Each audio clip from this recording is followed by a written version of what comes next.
Hello everyone, welcome back to my channel. आज की video का टाइटल है monkey and his forefathers. Forefathers का मतलब होता है पूर्वज। ठीक है, किसके पूर्वज? बंदर और उसके पूर्वज। ठीक है, ये है आज की वीडियो के स्टोरी का टाइटल। चलिए हम इस स्टोरी को line by line, word to word English का हिंदी में ट्रांसलेशन करेंगे और आपसे रिक्वेस्ट है कि इस वीडियो को लास्ट तक ज़रूर देखें। ठीक है। अ मंकी, एक बंदर, एंड और अ फॉक्स, और एक लोमड़ी, वर थे वेरी गुड फ्रेंड्स, बहुत ही अच्छे दोस्त। यहाँ पर जो है वाज या वर, बी का फॉर्म लगाया गया है पास्ट टेंस में, वाज या वर होता है। तो यहाँ पर बंदर और लोमड़ी दो हमारा प्लूरल सब्जेक्ट है, इसलिए यहाँ पर वर का इस्तेमाल किया गया है। नहीं तो यहाँ पर एक सिर्फ बंदर की बात की जाती तो यहाँ पर वाज आता। ठीक है, क्या मतलब हुआ इसका? A monkey and a fox, एक बंदर और एक लोमड़ी, वर वेरी गुड फ्रेंड्स, बहुत अच्छे दोस्त थे। ठीक है, ये हो गया हमारा इस लाइन का मतलब। अब सेकंड लाइन की तरफ बढ़ेंगे। ठीक है, वन डे, ये एडवर्बल फ्रेज होता है। Adverbial phrase, adverb of time. ठीक है, दे वेंट, वे गए, out for a journey, journey का मतलब होता है यात्रा। ठीक है, तो वे कहाँ गए? वे एक यात्रा के लिए बाहर गए। ठीक है, आउट यानी बाहर, वेंट यानी गो का second form, went past indefinite का स्ट्रक्चर। ठीक है, आगे बढ़ेंगे। दे पास्ड, वे गुजरे, पास का मतलब होता है गुजरना, और यहाँ पर सेकेंड फॉर्म का यूज किया गया है यानी पास्ट इंडिफिनिट का सेंटेंस। ठीक है, दे पास्ड, वे गुजरे, थ्रू मीन्स होकर, ये प्रपोजिशन है थ्रू। ठीक है, से होकर, अ ग्रेव यार्ड, एक कब्रिस्तान से। ठीक है, तो वे गुजरे एक कब्रिस्तान से होकर। द मंकी, बंदर, halted देयर का, halted, halt का मतलब होता है रुकना। ठीक है, द मंकी halted, मंकी जो बंदर था वो रुका, देयर का मतलब होता है वहाँ। ये एडवर्ब ऑफ प्लेस है। ठीक है, किस लिए? फॉर अ मोमेंट, कुछ क्षण के लिए, एंड सेड और कहा, पास्ट इंडेफिनिट का सेंटेंस, से का सेकंड फॉर्म सेड। ठीक है, फ्रेंड्स, मित्र, आई बिकम, मैं हो जाता हूँ, सेंटिमेंटल यानी भावुक, एंड और समटाइम्स और कभी कभी, about to burst into tears, tears here, here का मतलब होता है यहाँ।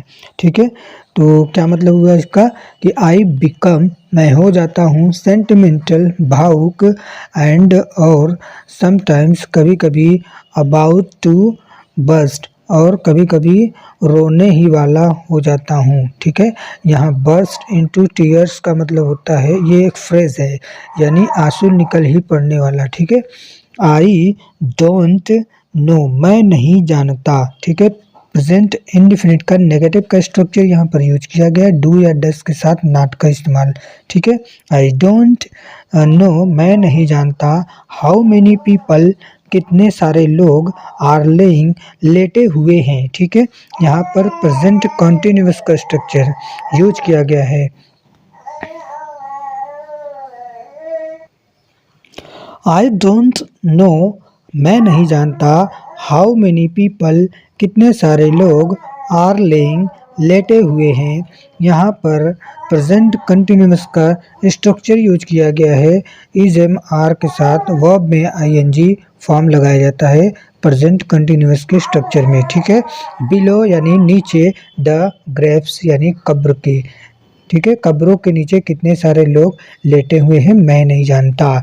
दे had once served my forefathers, forefathers का मतलब होता है पूर्वज। ठीक है, माई मेरे। ठीक है, तो दे हैड वंस सर्व्ड, वे सेवा वे कभी सेवा किए होंगे मेरे पूर्वजों का। ठीक है, जो कब्र में लेटे हुए लोग हैं, ये कहा जा रहा है कि ये भी कभी मेरे पूर्वजों की सेवा किए होंगे। आगे देखते हैं। The fox replied at once. At once का मतलब होता है तुरंत। ठीक है, तो लोमड़ी ने तुरंत ही उत्तर दिया। रिप्लाई का मतलब होता है जवाब देना। यहाँ पर ईडी लगा हुआ है, यानी रिप्लाई का पास्ट फॉर्म, पास्ट इंडेफिनिट का sentence. The fox replied at once. लोमड़ी ने तुरंत उत्तर दिया। क्या? फ्रेंड्स मित्र, फ्रेंड मित्र, whatever story you tell me about these grapes.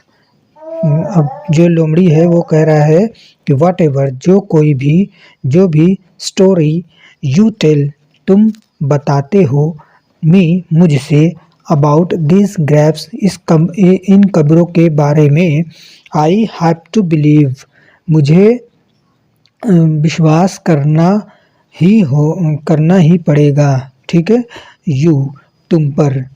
ठीक है, द रीज़न इज दैट, कारण ये है कि दीज पीपल, ये लोग। ठीक है, दीज पीपल्स का मतलब होता है ये लोग। हूँ एक रिलेटिव प्रोनाउन है जो कि इस पीपल के लिए आया है। ठीक है, हूँ आर लेइंग, जो लेटे हुए हैं, बिलो द ग्रेव्स, यानी कब्रों के नीचे। बिलो यहाँ पे प्रेपोजिशन है। ठीक है, और ग्रेव्स जो है ये नाउन है।